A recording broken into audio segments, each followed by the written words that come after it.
एक सेकेंड, आप बोल रहे हैं कि आपने 3 विघे त्याग कर लिए, तो विघे कौन-कौन से आपने त्याग किए? कौन से 3 विघे मेरा आपने? दूध, दही और मीठा तीनों विघे ही मैंने त्याग कर लिए थे स्टार्टिंग में। लोगों को शादियाँ बहुत अच्छी लगती है, खाना-पीना, दोस्तों से मिलना, परिवार वालों से मिलना, ये सब बहुत इंटरेस्टिंग लगता है। बट आपको दीक्षाएँ कैसी इंटरेस्टिंग लगने लगी रिद्धि जी? और उसके बाद में आपका हृदय कैसे परिवर्तित हुआ, उसके बारे में कुछ बताएँ? एक्चुअली हुआ ये था कि भोपालगढ़ ग्राम के अंदर मैं रहती हूँ, तो वहाँ पे संत सत्यों का समागम मिलता रहता है हमको। वहाँ पे साधु संत पधारते रहते हैं, तो क्या बोलते हैं, मेरे को साधु संतों के ओगे, वस्त्र, पात्र आदि देखना बहुत अच्छा लगता था।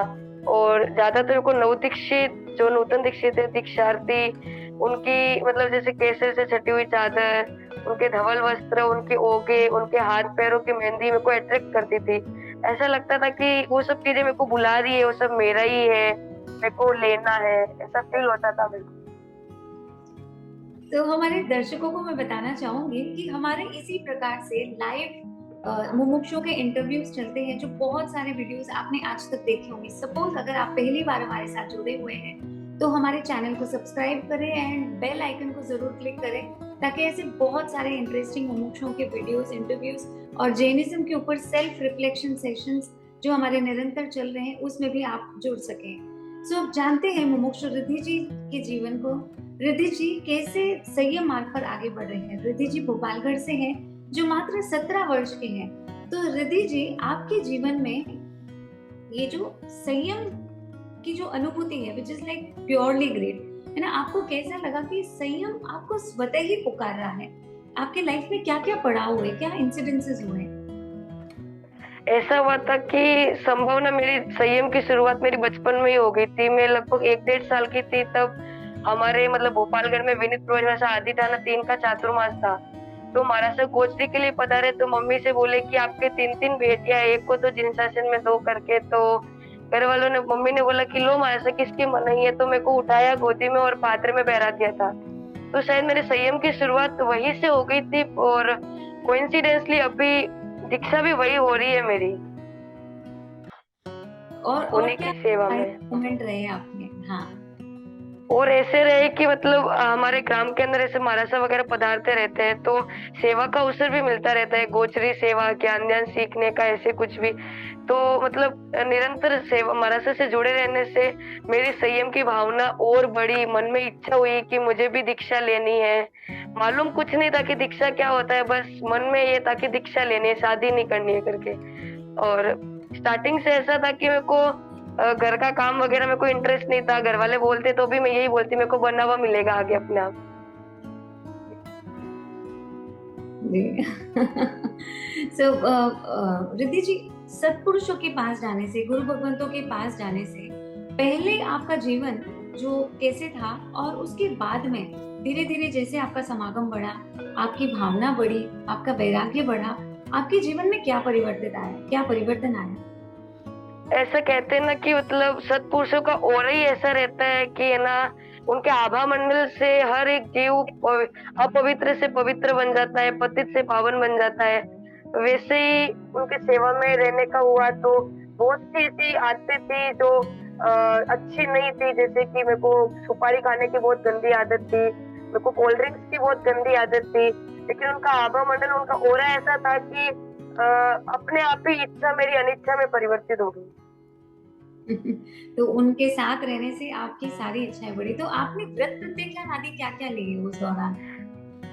ऐसा हुआ था कि मरासा का सानिध्य मिलता रहता था, पर जैसे ही मरासा का विहार होता था तो मेरे को ऐसे लगता था जैसे मेरे शरीर से मेरी आत्मा जा रही है, या फिर मेरे शरीर से मेरे प्राण जा रहे हो, ऐसे लगता था। तो मन में भावना बनी कि अगर दीक्षा लेनी है तो फिर अपने को त्याग भी जरूरी है, क्योंकि अगर अपन अभी स्टार्ट करेंगे तो ऐसे होगा। तो मैंने रात को चौविहार करना स्टार्ट कर दिया, आजीवन जमीकंद के त्याग कर लिए, और मतलब सचित खाना बंद कर दिया। ऐसा था कि मन में संकल्प कर लिया था, पचकान नहीं किए थे, बट संकल्प कर लिया था। लगभग 3 जनवरी 2022 को ऐसा मन में संकल्प किया। आज तक वो पचकान मेरे देवगुरु कृपा से चल रहे हैं अभी तक।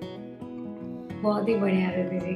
सो रिद्धि जी, एक तो होता है संयम में दृढ़ता, और उसके बाद में संयम लेने के लिए पूरा मन प्रबल हो जाना, तो वो बहुत बड़ी चीज होती है, क्योंकि वैराग्य तो हर किसी को आता है, चलते फिरते भी सभी के जीवन में वैराग्य के क्षण तो आते ही हैं, बट कुछ चुनिंदे विरले होते हैं जो इस मार्ग में आगे बढ़ पाते हैं। तो आपका जो संयम में दृढ़ता वाला जो एक लाइफ था, वहां से लेकर के आज्ञा पत्र, जो लाइफ का सबसे बड़ा इंपॉर्टेंट डिसीजन होता है अपने लिए और अपने पूरे परिवार के लिए भी, तो वो आज्ञा पत्र का मोमेंट कैसा रहा?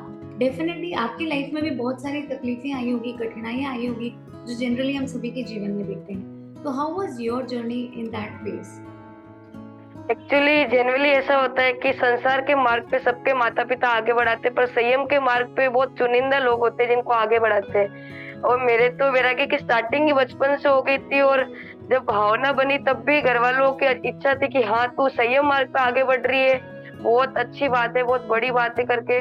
कभी भी अंतराई नहीं थी, बट ऐसा था कि आज्ञा पत्र की बात चल रही थी, तो घर वालों ने बोला कि हम अभी नहीं देंगे, क्योंकि उस टाइम घर की परिस्थिति कुछ ऐसी थी कि बहन के बेबी होना था, तो घर वालों ने बोला बाद में देंगे करके, अभी नहीं देंगे। तो मेरी भावना थी कि मेरे को असंयम में नहीं रहना है, क्योंकि संसार में रहते तो सारी क्रियाएं चालू रहती है, तो अगर जैसे संयम में कर्मी बनते के पचकान होते ही अपने आप स्वतः क्रिया बंद होती है, तो मेरे को था कि मेरे को असंयम में नहीं रहना है, मेरे को जल्दी से जल्दी संयम में आना है। तो घर वालों से आज्ञा पत्र की बात करी मैंने, तो घर वालों ने बोला कि अभी तो नहीं देंगे करके, तेरी बहन का हो जाए, तेरी बहन दीक्षा में आएगी तब ऐसा कुछ करेंगे। मेरी भावना थी उसी टाइम दीक्षा की भी, तो घर वालों ने मना कर दिया। मैंने 3 विघे के त्याग कर लिए थे उस टाइम। जो भी हाथ में सोना चांदी वगैरह पहना हुआ था, जो भी पैसा था, 1 रुपया भी नहीं था पास में, आप क्या सारा। बोल रहे हैं? एक सेकेंड, आप बोल रहे हैं कि आपने 3 विघे त्याग कर लिए, तो विघे कौन कौन से आपने त्याग किए?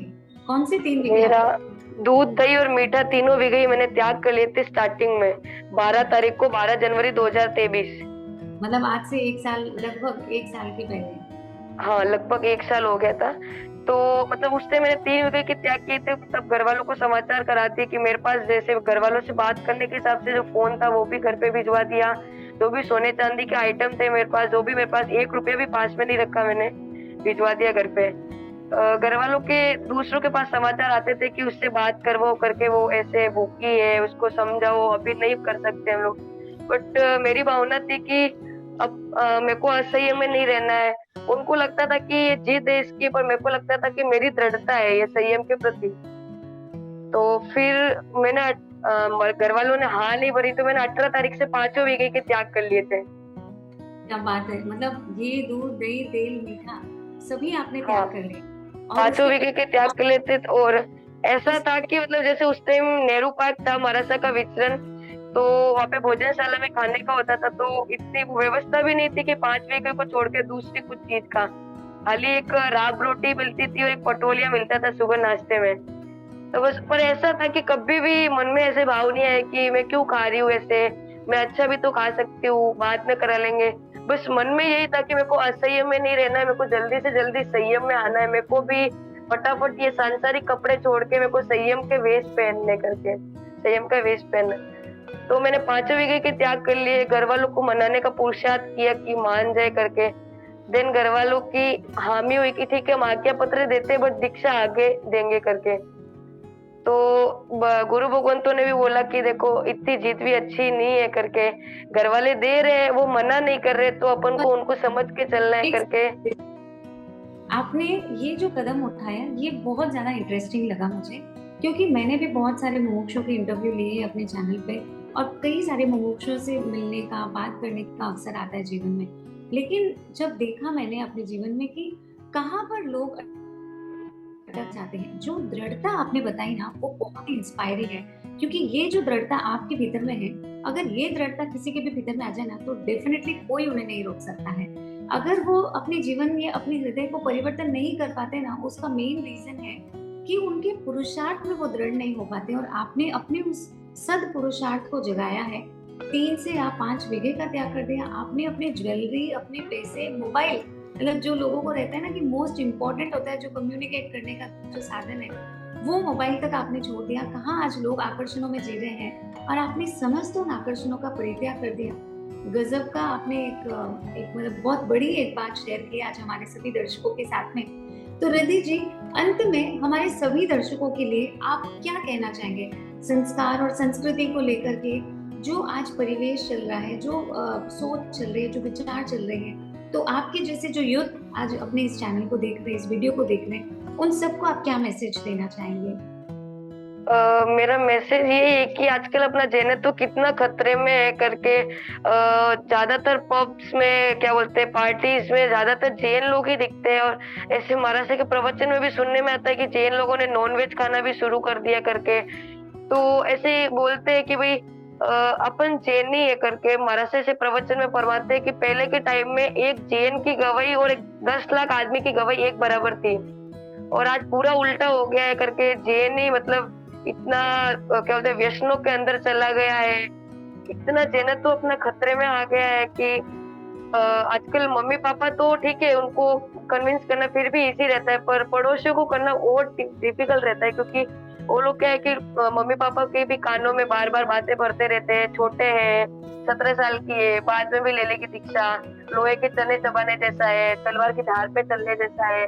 बट वो ये नहीं समझते कि है ना, हम लोग संसार नाम के पत्थर को छोड़ के संयम नाम के रत्न को लेने जा रहे हैं, और रत्न को पाने के लिए थोड़ा पुरुषार्थ तो करना पड़ेगा। क्योंकि अपनी पुण्यवानी ठीक है पूर्व भाव के साथ देती है, पर पुरुषार्थ भी तो जोर मारना चाहिए ना अपना। अभी अपने पास गाड़ी है बट चलाने वाला ड्राइवर नहीं है, तो गाड़ी कैसे चलेगी? बस वैसे ही गाड़ी जैसे पुण्यवानी है पर चलाने वाला पुरुषार्थ मतलब ड्राइवर नहीं है, तो अपनी गाड़ी कैसे चलेगी? बस वैसे ही अपने को भी संयम मार्ग पे आगे बढ़ना है, और दूसरों को जो बढ़ रहे हैं कम से कम अपन उनको तो पीछे नहीं करे कि है ना संयम नहीं लेना चाहिए ऐसे वैसे करके। संयम कोई भी जीव क्रियाओं के लिए से ज्यादा अपनी आत्मा के लिए ले रहा है, तो उसकी आत्मा का उद्धार हो।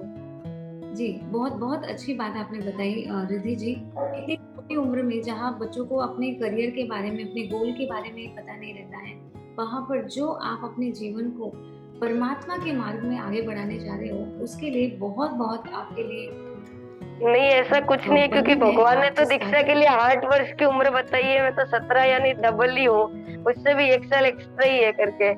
शादी के लिए तो 18-21 का आंकड़ा होते ही देखने लग जाते हैं, लेकिन दीक्षा के लिए कभी भी कोई माँ बाप देख नहीं लगते कि बेबी इसकी एज होगी दीक्षा की। तो अपने सभी जैने की ऐसे मन में भावना बने कि हम अपने बच्चे को संयम मार्ग पे आगे बढ़ाए। कीचड़ में सब डालते हैं बट फूल में कोई खिलाना नहीं चाहता है।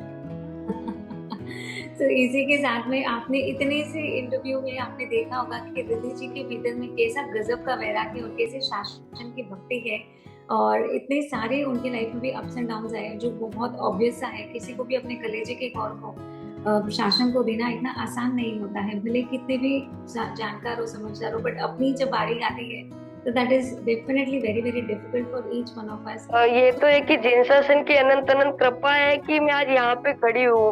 वो बोलते ना, प्रभु you are a chosen one, प्रभु ने मेरे को चूज किया संयम मार्ग के लिए। पूर्व बहु की पुण्यवानी और मेरा पुरुषार्थ तो इतने जन है, उसमें से क्यों प्रभु ने मेरे को ही सेलेक्ट किया? तो उस चीज का अंदर से हर्ष होता है हृदय के अंदर की मैं बेस्ट पद पे जा रही हूँ, बेस्ट एंड बेस्ट पद पे जा रही हूँ, ऐसा मन में भाव रहता है। बहुत बहुत शुभकामनाएं रिद्धि जी। आप जिस मार्ग पे आगे जा रहे हैं सिंह की तरह ले और सिंह की तरह पालन करें। हमारे सभी व्यूअर्स की तरफ से, हमारी पूरी जेनियस टीम की तरफ से आपको तहे दिल से शुभकामनाएं, तहे दिल से मंगल भावनाएं कि आपका जो संयम मार्ग है वो प्रशस्त बने, और आप समस्त कष्टों को संभाव से सहन करते हुए वितरागता को प्राप्त करें। एक्चुअली हमारे तो कुछ कष्ट है ही नहीं, हमारे तो 22 परिसर होते हैं संसारियों के, पता नहीं उसके पीछे कितने शून्य लगते हैं परिसरों में। हमारे तो 22 है, वो भी क्षण। वो बोलते हैं ना, भगवान खड़मित सुखा बहु काल दुखा। उत्तरादि सूत्र के 14वें अध्ययन में भगवान ने फरमाया कि खड़मित सुखा बहु काल दुखा। संसार में क्षण भर का सुख है, बहुत काल का दुख है, और संयम के अंदर क्षण भर का दुख है, बहुत काल का सुख है। एकदम सही बताया। तो हम सब की तरफ से खूब खूब खूब मंगल कामनाएं, खूब मंगल भावनाएं रिद्धि जी। और आप भी सभी दर्शकों से मैं कहना चाहूंगी ज्यादा से ज्यादा इस वीडियो को शेयर करिए। देखिए आपके जैसे एक बच्चा, मतलब 17 साल के, मतलब मे भी आपके बच्चे की उम्र के होंगे, आपके खुद के ओन एज ग्रुप के होंगे, कैसे वो संसार के सभी आकर्षणों को छोड़ करके संयम के मार्ग पर आगे बढ़ रहे हैं और प्रशस्त मार्ग पे आगे बढ़ रहे हैं। इसी के साथ में सभी से अनुरोध है ज्यादा से ज्यादा इस वीडियो को शेयर करें आप जरूर उनके हर एक भाव को जानने और समझने का प्रयास करें। और आपकी दीक्षा जनवरी 16 जोधपुर में है आचार्य श्री हीरा चंद्र जी महाराज साहब के सानिध्य में और भावी आचार्य प्रवर श्री महेंद्र मुनि जी महाराज साहब के सानिध्य में। तो जरूर आप प्रत्यक्ष आकर के उनको आशीर्वाद प्रदान करें। इसी के साथ में आप सभी को तहे दिल से आभार और आपको बहुत बहुत धन्यवाद रिद्धि जी हमारे साथ जुड़ने के लिए। धन्यवाद। सादर जय जय जिनेंद्र।